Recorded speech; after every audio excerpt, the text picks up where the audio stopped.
हरियाणा विधानसभा चुनाव में कुछ अनियमितताओं को लेकर कांग्रेस के आरोप के बाद चुनाव आयोग के जवाबी पत्र से भी कांग्रेस तिलमिला गई थी और अदालत जाने की चेतावनी भी दी थी। आयोग कांग्रेस के नए पत्र को खुद के लिए जीत की तरह देख रहा है। आयोग का कहना है कि कांग्रेस ने नए पत्र में चुनाव आयोग की ओर से दिए गए स्पष्टीकरण पर कुछ नहीं कहा। इसका अर्थ है कि कांग्रेस जवाब में संतुष्ट है और प्रक्रिया पर अब कोई सवाल नहीं है। आयोग ने कांग्रेस पार्टी को अपने नजरिए में बदलाव लाने की नसीहत दी। हरियाणा के नतीजे के बाद कांग्रेस ने कुछ ईवीएम पर सवाल भी खड़े किए थे। उसके जवाब में आयोग ने लंबा जवाब दिया था और यह भी आरोप लगाया था कि कांग्रेस की ओर से जिस तरीके से सवाल उठाए गए उससे चुनाव में अराजकता पैदा हो सकती थी। कांग्रेस इस आरोप से बेहद तिलमिलाई हुई थी और अदालत जाने की चेतावनी भी दी थी। शनिवार को आयोग ने कांग्रेस की ओर से लिखे गए पत्र के हवाले से कहा कि पत्र में हरियाणा चुनाव से जुड़े आरोपों को लेकर दिए गए जवाब के बाद कोई नया सवाल नहीं खड़ा किया गया है, जिससे साफ है कि आयोग ने जिन आधारों पर उनके आरोपों को सिरे से खारिज किया है वह उससे सहमत है। आयोग से जुड़े अधिकारियों की माने तो कांग्रेस के पत्र में जो एक नया विषय जोड़ा गया है वह पूर्व चुनाव आयुक्त द्वारा 2019 के चुनावों को लेकर असहमति नोट को सार्वजनिक नहीं किए जाने को लेकर है। कांग्रेस महासचिव जयराम रमेश ने अपने आधिकारिक एक्स हैंडल पर लिखा कि हमें हरियाणा चुनाव में विधानसभा क्षेत्रों में उत्पन्न मुद्दों पर 9 अक्टूबर 2024 को भारतीय राष्ट्रीय कांग्रेस के एक प्रतिनिधि मंडल द्वारा उठाई गई गंभीर चिंताओं पर आपका 29 अक्टूबर 2024 का उत्तर प्राप्त हुआ है।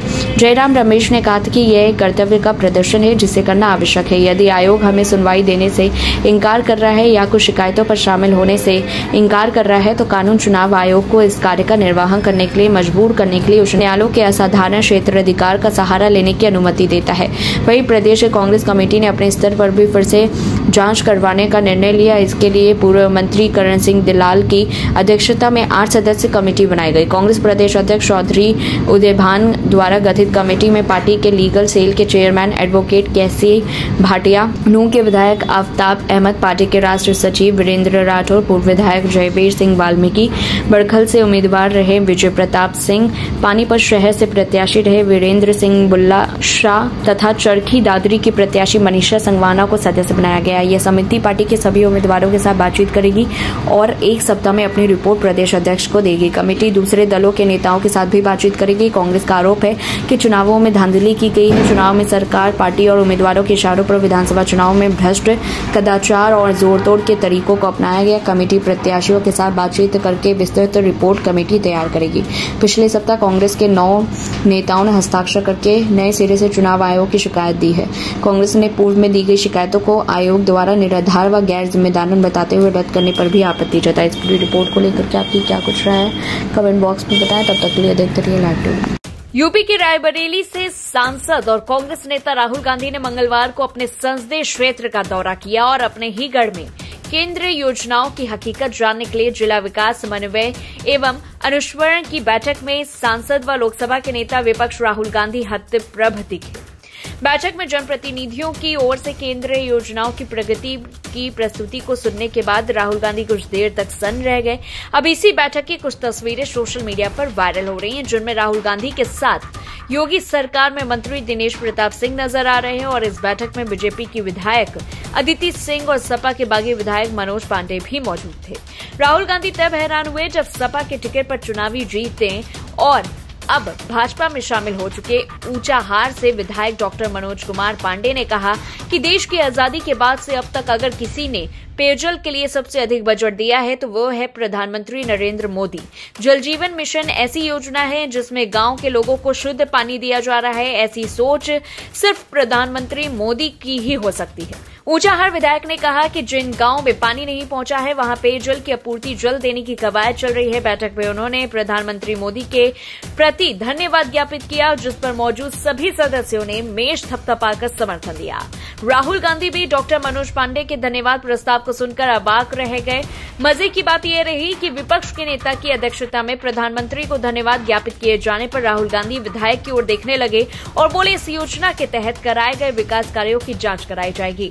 इस पर डॉक्टर मनोज पांडे ने कहा कि आप जांच कराते रहे, पर जिस योजना का लाभ आम जनमानस को मिला है और मिल रहा है उसमें प्रधानमंत्री को धन्यवाद जाना चाहिए। आपको बता दें कि दिशा कमेटी की बैठकों की खासियत यह है कि इनमें सभी विधायकों और अन्य जनप्रतिनिधियों की भागीदारी होती है और अध्यक्षता क्षेत्र के सांसद द्वारा की जाती है। इस वक्त राहुल गांधी रायबरेली लोकसभा क्षेत्र के सांसद हैं, इसलिए उनकी अध्यक्षता में बैठक संपन्न हुई, जिसमें जिले के अन्य जनप्रतिनिधि भी शामिल रहे। इस बैठक के बाद यूपी के मंत्री दिनेश प्रताप सिंह ने एक्स यानी कि पूर्व में ट्विटर पर एक पोस्ट कर राहुल गांधी पर तीखा प्रहार किया। दिनेश सिंह ने लिखा, रायबरेली के लोगों के लिए एक रात तो गुजारिए रायबरेली में रायबरेली के राहुल जी।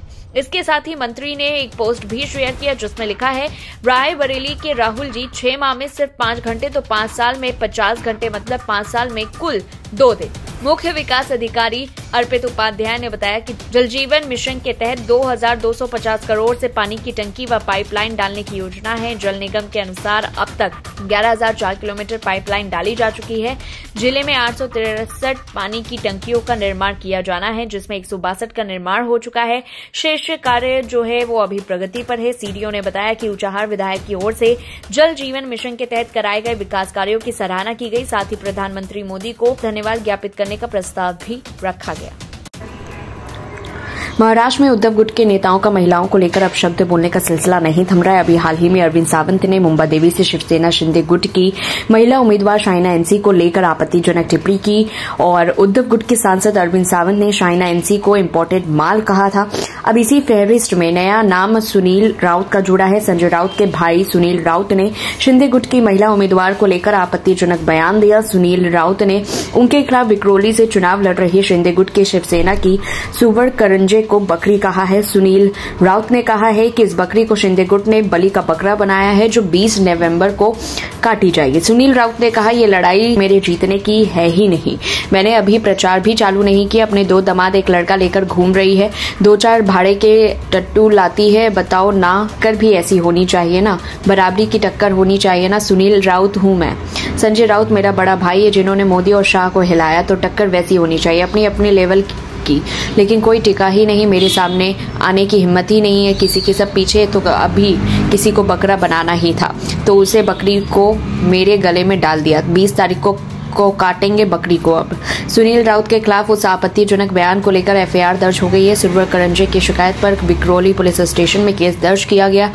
सुवर्ण करंजे ने विक्रोली पुलिस में शिकायत दर्ज कराते हुए कहा कि ये बयान महिलाओं का अपमान करने वाला है। विक्रोली सीट पर संजय राउत के भाई सुनील राउत उद्धव ठाकरे की पार्टी से चुनाव लड़ रहे हैं, तो वहीं सुवर्ण करंजे एकनाथ शिंदे की शिवसेना से मैदान में है। केस दर्ज होने के बाद सुनील राउत का रिएक्शन भी सामने आया। सुनील राउत ने कहा, इसका करारा जवाब 23 तारीख के बाद मिलेगा। दरअसल सुनील राउत विक्रोली विधानसभा से तीसरी बार शिवसेना के उम्मीदवार बने हैं। अब उन्हें उम्मीद है कि वो जीतेंगे ही नहीं बल्कि इस बार मंत्री भी बनेंगे। सुनील राउत के सामने शिवसेना शिंदे गुट ने इलाके की पार्षद सुवर्ण करंजे को उम्मीदवार बनाया है। वो उन्हें ही बकरी कहकर संबोधित कर रहे हैं। इसी के साथ ही सुनील राउत ने कहा, मुस्लिम हमेशा उनकी पार्टी के साथ है। सुनील राउत ने कहा, आज की तारीख में मुसलमान सबसे ज्यादा शिवसेना के साथ है, इसलिए लोकसभा चुनाव में ईशान्य मुंबई की सीट पर मुस्लिमों ने एक तरफा वोट किया और उनके उम्मीदवार संजय पाटिल ने बम्पर जीत हासिल की। मानखुर्द से 85,000 की लीड मिली और उसी लीड को कोई तोड़ नहीं सका। संजय पाटिल ने नॉर्थ ईस्ट सीट से बीजेपी के मिहिर कोटोचा को 29,861 वोटों से हराया था। महाराष्ट्र की 288 सीटों पर 20 नवंबर को विधानसभा चुनाव होने और चुनाव के नतीजे 23 नवंबर को सामने आ जाएंगे। कांग्रेस सांसद और नेता विपक्ष राहुल गांधी अपने संसदीय क्षेत्र रायबरेली के बचत भवन में आयोजित दिशा की बैठक में अध्यक्षता की। इस दौरान राहुल गांधी अपने मोबाइल से हेल्पलाइन नंबर 181 को डायल कर दिया, हालांकि किसी ने कॉल रिसीव नहीं किया। इस बात पर राहुल गांधी बुरी तरह भड़क गए और डीएम से कहा कि मेरा फोन नहीं उठाया, ये सुरक्षा है आपकी।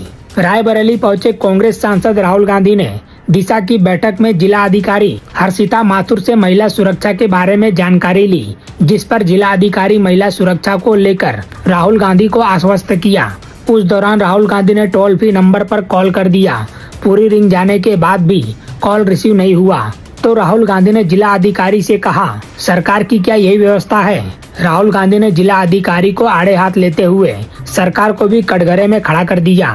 कांग्रेस सांसद राहुल गांधी पहली बार जिले की विकास को लेकर बैठक में बतौर चेयरमैन शामिल हुए। वहीं डीएम हर्षिता ने तमाम योजनाओं, हेल्पलाइन नंबर और महिला संरक्षण पर बोलना शुरू किया। उन्होंने बताया कि डायल 181 कॉल सेंटर के तहत 1 अप्रैल 2022 से 30 सितंबर 2024 तक 74 मामले आए जिसका निस्तारण किया गया।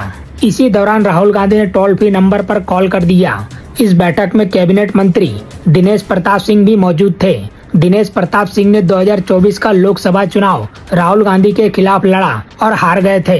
रायबरेली से राहुल गांधी के वापसी के बाद अब सियासत भी शुरू हो गई है। दिनेश प्रताप सिंह ने एक सोशल मीडिया पोस्ट में कहा कि राहुल गांधी रायबरेली में कभी एक रात नहीं रुके। रायबरेली का असली विकास तो पीएम मोदी और मुख्यमंत्री योगी आदित्यनाथ की अगुवाई में हो रहा है। उन्होंने राहुल गांधी के चुनावी पोस्टर सोनिया गांधी के संसदीय कार्यकाल को लेकर भी टिप्पणी की। इस बैठक में विधायक अदिति सिंह भी मौजूद थीं।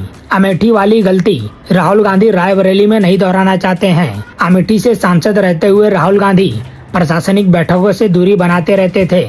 राहुल गांधी की जगह उनके प्रतिनिधि शामिल हुआ करते थे, लेकिन रायबरेली से सांसद चुने जाने के बाद लगातार क्षेत्र के लोगों से जुड़ने की कोशिश कर रहे हैं। नसीराबाद में फिर चाहे दलित युवक की हत्या के मौत पर पहुंचकर परिजनों से मिलने का मामला हो या ऊंचाहार क्षेत्र में दलित परिवार की हत्या पर परिजनों से सीधे बात कर इंसाफ दिलाने की बात हो, राहुल गांधी ने मंगलवार को दिशा की बैठक में शिरकत कर जिले की विकास को सही से आकलन करने और शहीद चौक पर सड़क के उद्घाटन कार्यक्रम में हिस्सा लेकर उन्होंने अपनी जमीन पर उतरने की सियासत को आगे बढ़ाया।